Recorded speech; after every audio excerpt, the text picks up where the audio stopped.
guys, I'm back and I finished the Batcave. Finished it. Yep, finished it.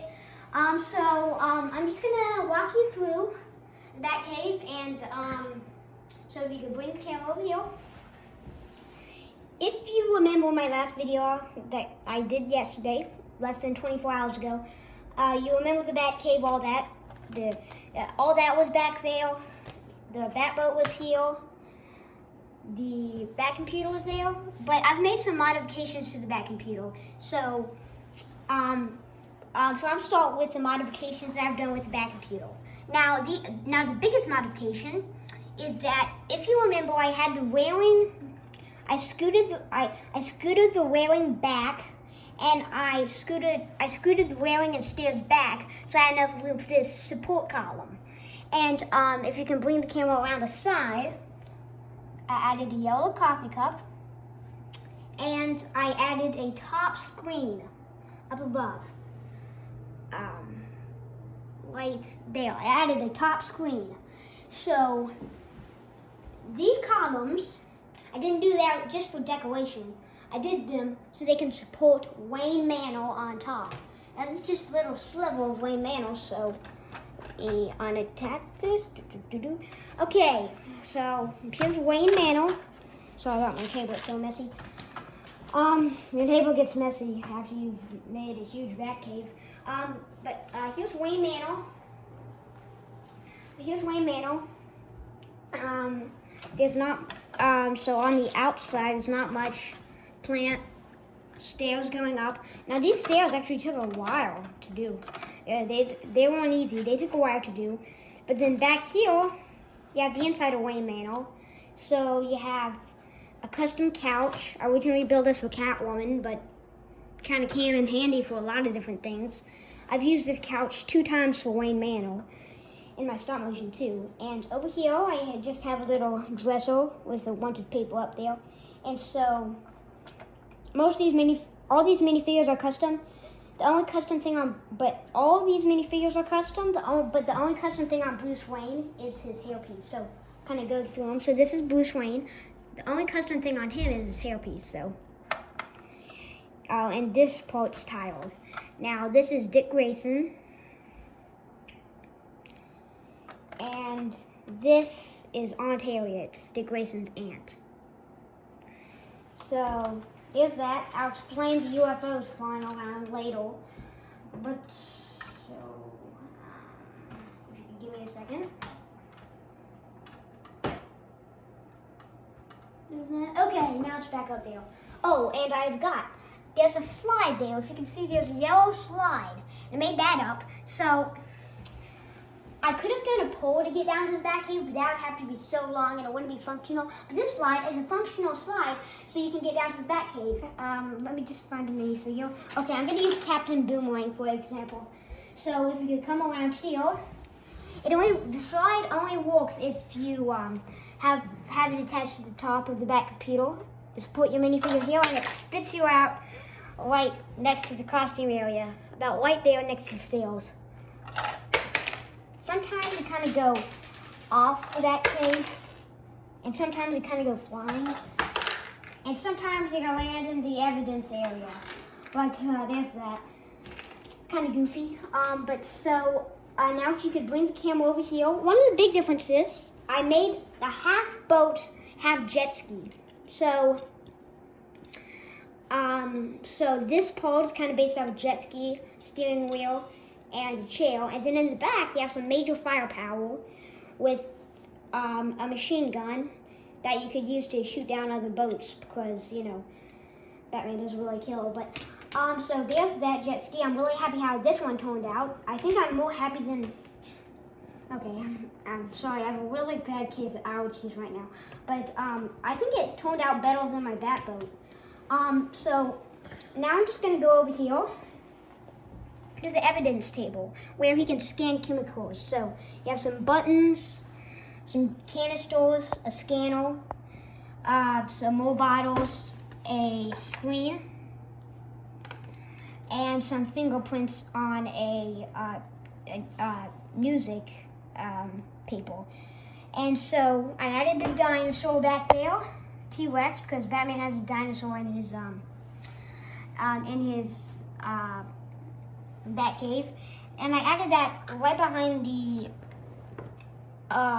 his area where he keeps all his weapons. So there's a battering, grappling hook, smoke bomb, and his bat plugs that he sticks up his nose so no poisonous perfume gets him. And that was only in the classic TV series when Catwoman was trying to trick him, and he was like, "I thought you might try something tricky, so that's why I have bat plugs up my nose." I added those bat plugs just for a little Catwoman reference. And so over here, I modified the medical area, of course. Since this has studs on the back, I made that out forward a little bit so it wouldn't be like scraping against the wall.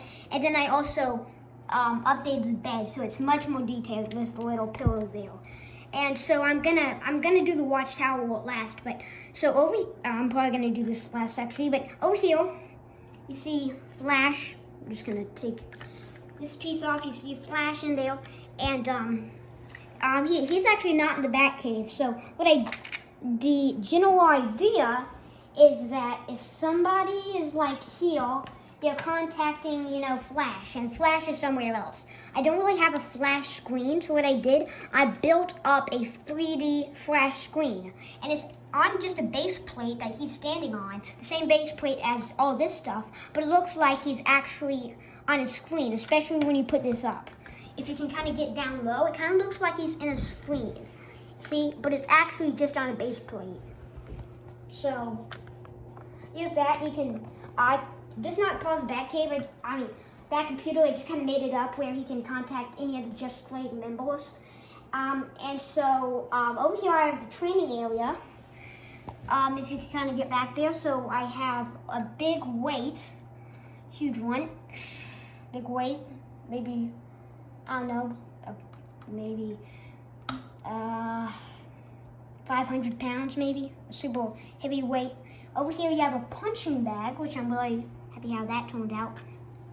Then I also have like a kind of trapeze area where what they would do, let me just get a police officer, they would kind of like monkey balls. They would kind of hang on and kind of like do tricks on there, kind of like he is, like right there.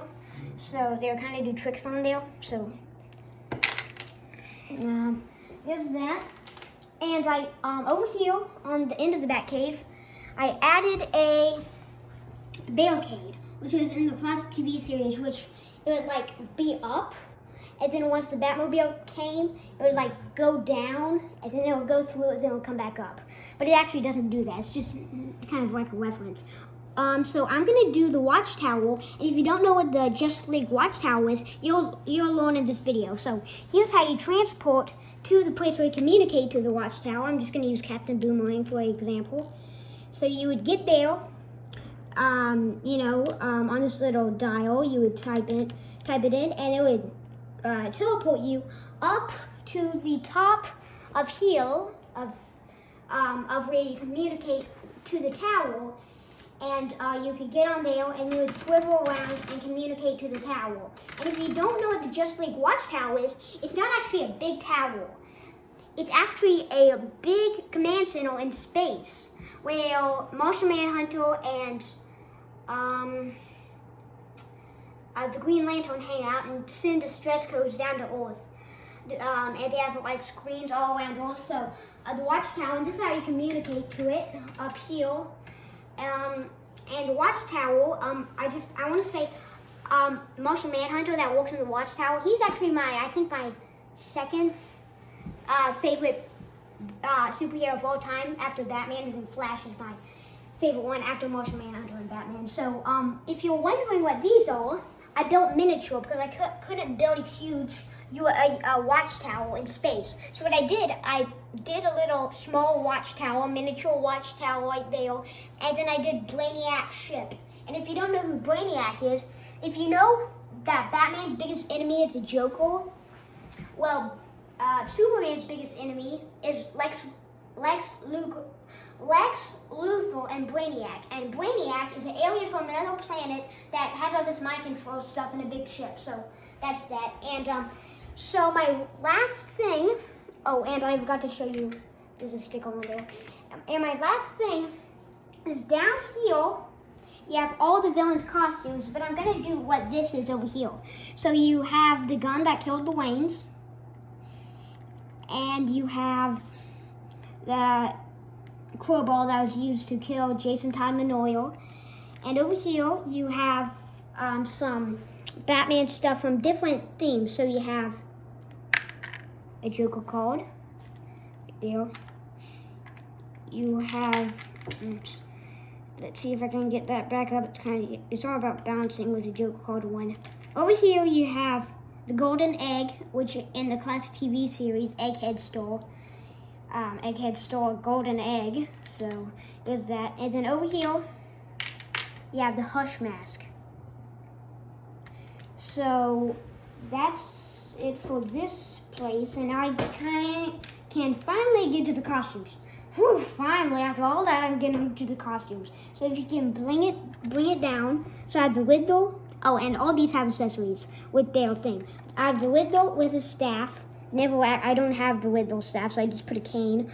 I can't remember, it's like yellow wasp or beetle or something. He has a little shotgun. Catwoman, of course, has a brown whip. And I did brown because this version has a brown whip. But that's the Indiana Jones version. And, whip. And then this is the Penguin right there with its umbrella. And this is the Joker with his joke gun. And then up here, it brings a whole new level. It isn't, so these are all the modern things. This is the modern Joker, modern Penguin, modern Catwoman, modern Riddler, and modern Yellow Wasp. But up here, this is a classic 1960s TV series. So you have the classic Catwoman, the classic Joker, and the classic Riddler. These are the classic ones that I put up there. I just kind of wanted to do that reference. So that's about it for this video. If you haven't seen my last video, it'll make a lot more sense because I'm going to be able to do the Batcave and all that, and the entrance and all that. So if you haven't seen that, go check it out. It will make a lot more sense to this. And I'll see you guys next time. Bye.